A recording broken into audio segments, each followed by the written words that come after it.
राजधानी रांची से बड़ी खबर आ रही है। मुख्यमंत्री हेमंत सोरेन ने आज झारखंड मंत्रालय के सभागार में आयोजित नियुक्ति पत्र वितरण मेघा सम्मान समारोह में शिरकत की।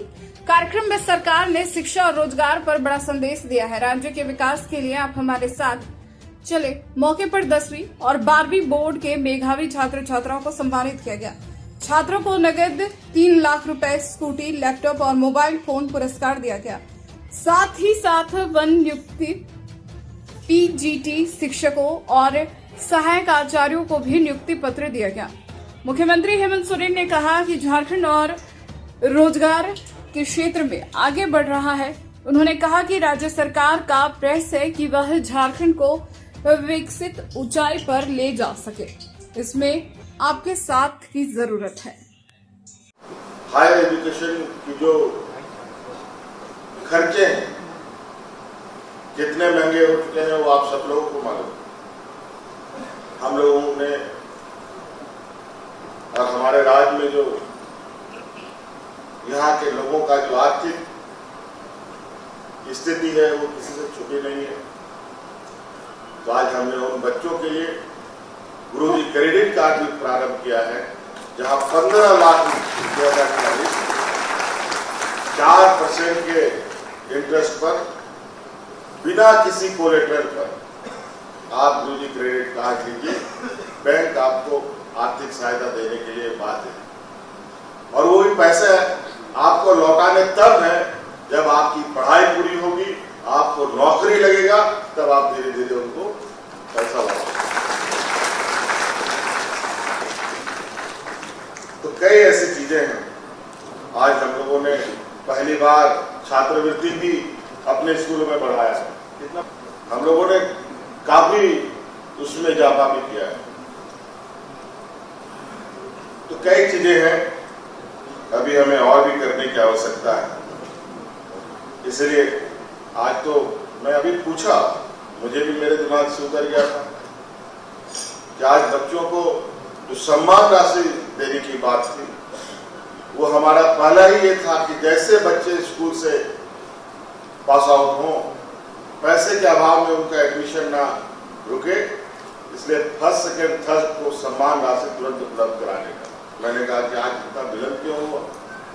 मुझे अचानक मेरे दिमाग से उतर गया कि हमारे आदरणीय शिबू सोरेन जी का तबियत खराब, उनका निधन होना, उन्हीं में हम लोग सब व्यस्त रहे और इसी बीच हमारे शिक्षा मंत्री जी का भी हमारे बीच से चले जाना आज इस सम्मान राशि को देने में हमें थोड़ा विलंब हुई। आगे से चाहेंगे कि ये चीजें समय अवधि पर हो ताकि उस पैसे का सदुपयोग हमारे बच्चे सही समय पर कर पाए। इसलिए बहुत ज्यादा नहीं कहते हुए आज सब आप लोगों के लिए बहुत खुशी का दिन है और कई सारे स्कूलों को सम्मानित करने का भी नए नए तरीके से हम लोग प्रोत्साहित करने का हम लोगों ने कार्यक्रम बना रखा है। आप लोगों ने वीडियो फुटेज के माध्यम से देखा भी किस तरीके से हम लोग आज शिक्षक भी सम्मानित हो रहे हैं, बच्चे भी सम्मानित हो रहे हैं।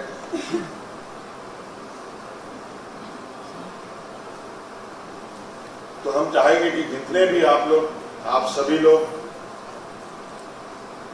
कोई छात्र छात्रा के रूप में स्कूलों में है, कोई शिक्षकों के रूप में स्कूलों में है, अलग अलग तरीके से आप लोग शिक्षा के क्षेत्र से जुड़े हुए हैं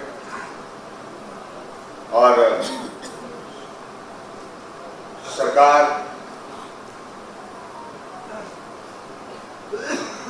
का उद्देश्य राज्य को आगे बढ़ाने का, राज्य के हर क्षेत्र को आगे बढ़ाने का है और इस राज्य को आगे बढ़ाने में सिर्फ मुख्यमंत्री ही जिम्मेवार नहीं है, सिर्फ मंत्री परिषद ही जिम्मेवार नहीं है, सिर्फ पदाधिकारी ही जिम्मेवार नहीं है, सिर्फ शिक्षक ही जिम्मेवार नहीं है, सिर्फ छात्र ही जिम्मेवार नहीं है, बल्कि पूरे राज्य के लोग जिम्मेवार होते हैं। इसलिए जो जहां है सब लोग मिलकर आगे बढ़े, निश्चित रूप से राज्य का सर्वांगीण विकास संभव है और मुझे पूरा उम्मीद है कि शिक्षा के क्षेत्र में हम सब मिलकर इस अंधेरे से रोशनी की ओर तेज गति से आगे बढ़ेंगे। बहुत बहुत शुभकामनाएं, धन्यवाद। हमारे सम्मानित विशिष्ट अतिथिगणों के साथ और आप हमारे जो मैं बहुत अच्छा महसूस कर रही हूँ। मेरे लिए आज बहुत ही खुशी का दिन है।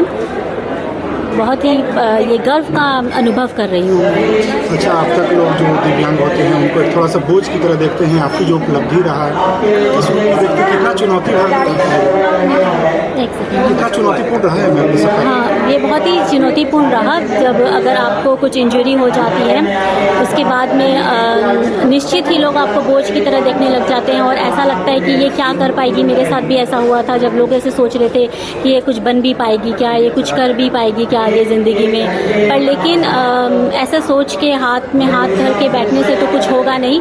उस समय में मैंने ऐसा संकल्प किया कि मुझे लोगों की बातों में नहीं आना है, क्योंकि ऐसे बहुत सारे उदाहरण हैं जो ज़िंदगी में आगे बढ़े हैं और मैंने उनको देखा और मैं कुछ ऐसा करूं कि लोग मुझे देखें कि हाँ, किसी को भी ऐसा महसूस करने की ज़रूरत नहीं है कि अगर आप विकलांग हो गए हैं तो आप ज़िंदगी में कुछ मंजिल को पा नहीं सकते, कुछ हासिल नहीं कर सकते। ऐसा कुछ भी चीज़ नहीं है जो आप पा नहीं सकते। ऐसा कोई भी शिखर नहीं है जिसको आप प्राप्त नहीं कर सकते। अगर आपके मन में वो संकल्प हो, वो इच्छा हो उसे पाने की, तो आप कुछ भी प्राप्त कर सकते हैं। थोड़ी सी अपनी जर्नी के बारे में बता दीजिए, कैसे शुरुआत रहा और कैसे पूरी चीज़ें? मेरी जर्नी तो ऐसे शुरुआत हुआ कि मैं जब 7 साल की थी तो मुझे बॉम्ब ब्लास्ट में इंजरी हो गई थी और फिर उसके बाद में मैंने पढ़ाई जारी रखा। शिक्षा ही एक ऐसा क्षेत्र था जिसके दम पे मैं आगे बढ़ सकती थी। मुझे ये शुरू में ही पता चल गया था, क्योंकि मेरा रुचि भी उसी में ही था। मैं मुझे पढ़ाई करना बहुत पसंद था शुरू से ही, और मुझे पढ़ना और पढ़ाना दोनों ही बहुत पसंद है। तो मैं इसीलिए यहाँ पर इसीलिए फिर मैंने पढ़ाई जारी रखा। मैं खुद 12th में टॉपर रही हूँ। मैंने फर्स्ट टॉप किया था। मुझे गवर्नर से भी अवार्ड मिला है। मुझे राष्ट्रपति, मैं इम्फाल मणिपुर से, मुझे गवर्नर से भी अवार्ड मिला है और मुझे राष्ट्रपति APJ अब्दुल कलाम जी से भी मुझे अवार्ड मिला है। राष्ट्रपति से अवार्ड मिला है? हाँ। कब, कौन से वर्ष में? 2004 में। ये टॉप की थी, कॉमर्स स्ट्रीम की टॉप। अच्छा। हाँ, तो मैं और मेरी मम्मी वहाँ अकेले रहते हैं, इसीलिए मेरा होम टाउन हजारीबाग है। मेरी दोनों बहनों की शादी भी हजारीबाग में हुई है, तो हम और दोनों वहाँ अकेले रहते हैं। और फिर आगे जाकर भी कैसे होगा, इसीलिए मेरी मम्मी की भी ये दिली ख्वाहिश थी कि मुझे हजारीबाग में मेरी नौकरी लग जाए। तो भगवान के आशीर्वाद से और आप सबके आशीर्वाद से आज मुझे ये नौकरी मिली है और मैं चाहती हूँ कि भगवान की ऐसी कृपा बनी रहे जिससे कि मैं अपने बच्चों को, अपने जो मेरे स्टूडेंट्स हैं, मैं उनको अपने बच्चे ही बोलती हूँ, तो मैं अपने स्टूडेंट्स लोगों को ऐसा बना पाऊँ कि वो ज़िंदगी में कभी भी किसी पर निर्भर नहीं रहे, हमेशा आगे बढ़े, कोई भी शिखर को वो प्राप्त कर सकें।